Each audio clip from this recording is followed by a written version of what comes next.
wacana setelah ikrar itu apa kira-kira menurut pandangan sampean sebagai ketua Lapas Selatan?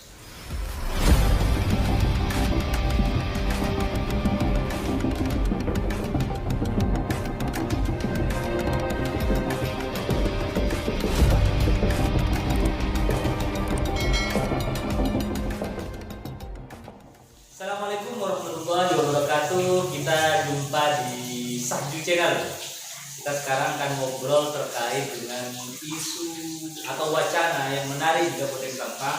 Kita ketemu dengan Ketua Laskesdam NU Kabupaten Sampang, Mas Rizal. Assalamualaikum Mas Rizal. Waalaikumsalam. Jadi kita di diskusi kecil ini kita akan coba memberi sumbangsih terhadap beberapa persoalan di tingkatan wacana terkait Sampang pasca ikrar di Kabupaten Sampang yang di dua desa yang hari ini berada di Rusunawa, pasca ikrar di Masal di Baik. Pertama saya ingin sampaikan bahwa ikrar ini merupakan sesuatu yang langkah yang sangat tidak terduga dan cukup sekali memberikan amunisi untuk semua pihak untuk bisa menyelesaikan persoalan konflik di Sampang.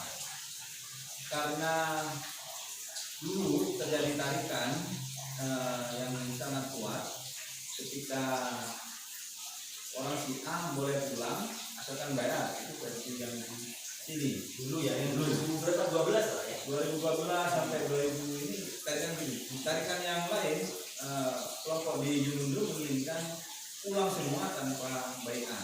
Nah ternyata dua tarikan ini ketemu dengan adanya ikrar ini.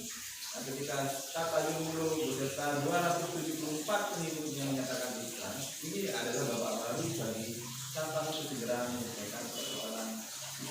Berarti ada di tahun 2020 ini ada terobosan baru penyelesaian ke depan. Mestinya pemerintah sudah mulai berdiskusi, tidak hanya pemerintah Kabupaten Sampang, tapi juga butuh juga dukungan dan bantuan dari pemerintah provinsi dan pusat untuk segera menyelesaikan persoalan-persoalan pasca ikrar ini.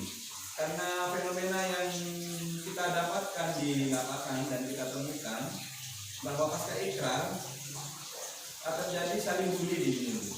Jadi di Jumundu itu antara kelompok yang ikut ikrar dengan kelompok yang tidak ikut ikrar itu terjadi saling bersepeda, saling membuli. Yang kelompok non ikrar mengatakan bahwa kelompok ikrar itu adalah pengkhianat dari nilai-nilai perjuangan karena mereka sudah berdarah-darah sudah ikutnya tapi kemudian dikhianati oleh kelompok sendiri. Tapi kelompok yang ikrar yang dipimpin oleh Ustaz Tajul tidak mengatakan demikian, bahwa ini merupakan jalannya hidayah. Nah, proses saling bersitegang, saling membuli ini harus segera disikapi.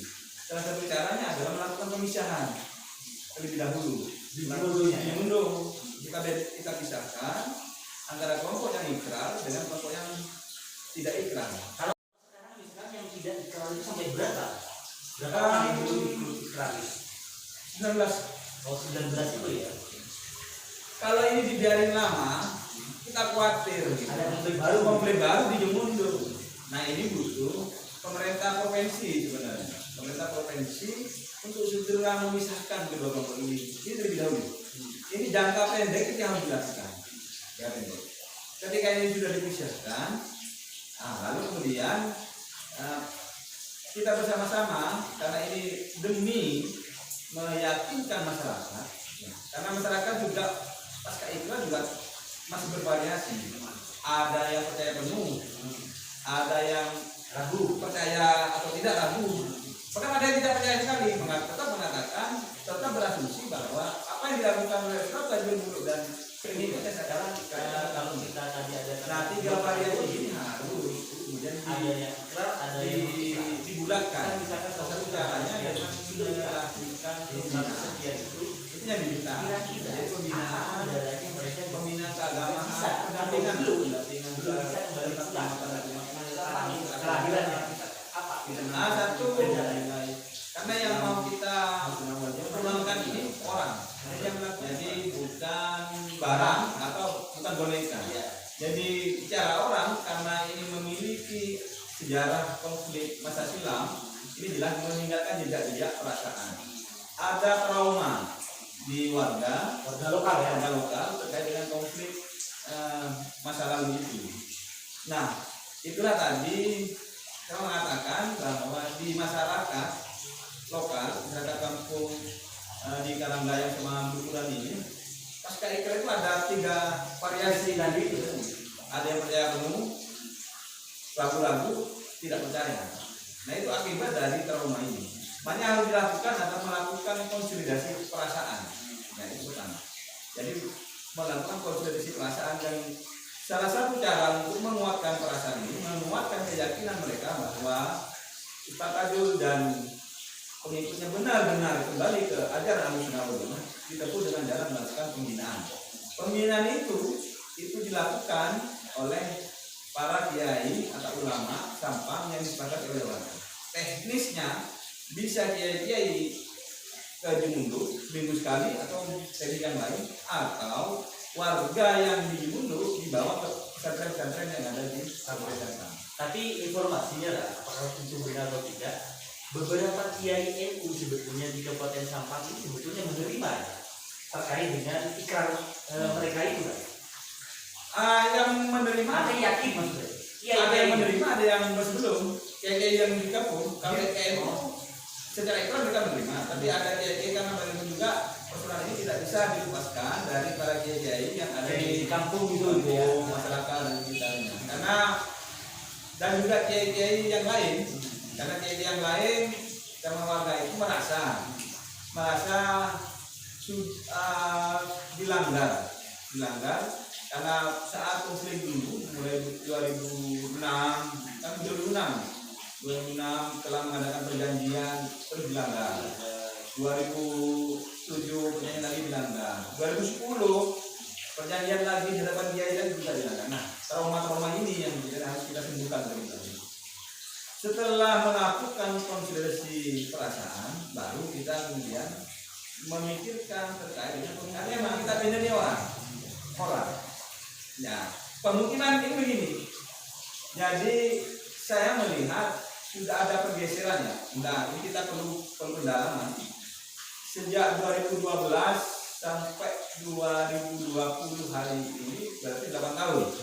Mereka hidup di kota metropolis, hidup di Sidoarjo yang sudah berbeda budayanya.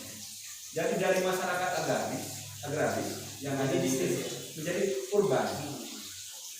Nah, masyarakat urban ini jelas beda karakter dan gayanya. Jangan-jangan mereka ini memang tidak mau benar pulang ke kampung. Nah, ini harus kita katakan. Mana yang mau tetap tinggal di Jawa, Ada yang dikasih pilihan, tidak mau. Mana yang tetap mau tinggal di Surabaya atau Sidoarjo atau tidak mau pulang ke sini. Mana yang benar-benar mau pulang. Ini harus dipetakan benar. Setelah dipetakan, oh ini ada kelompok yang benar-benar mau pulang, oh ini kelompok yang masih mau bertahan, pikirkanlah perumahannya. Mereka mau tinggal di mana?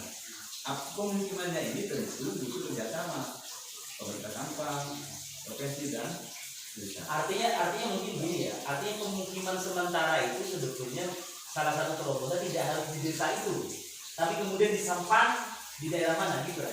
Nah, kalau terserah mereka, ya kalau yang mau pulang ke kampung silahkan, ya kan, pulang ke kampung.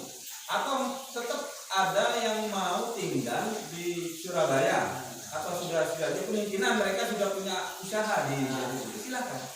Nah, pemukimannya inilah yang kita pikirkan, rumahnya misalnya dibangun. Ketimbang jaduk, pemerintah provinsi ini memberikan mereka di jaduk 709.000 per bulan.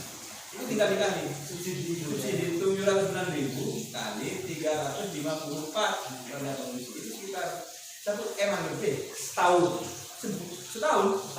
Lebih baik uang itu dijadikan uang DP untuk rumah bagi mereka yang mau tinggal di Surabaya. Bagi yang mau tinggal di sini silakan.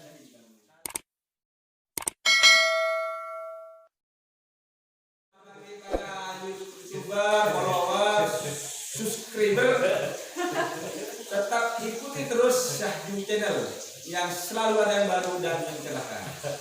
Terima kasih. Assalamualaikum.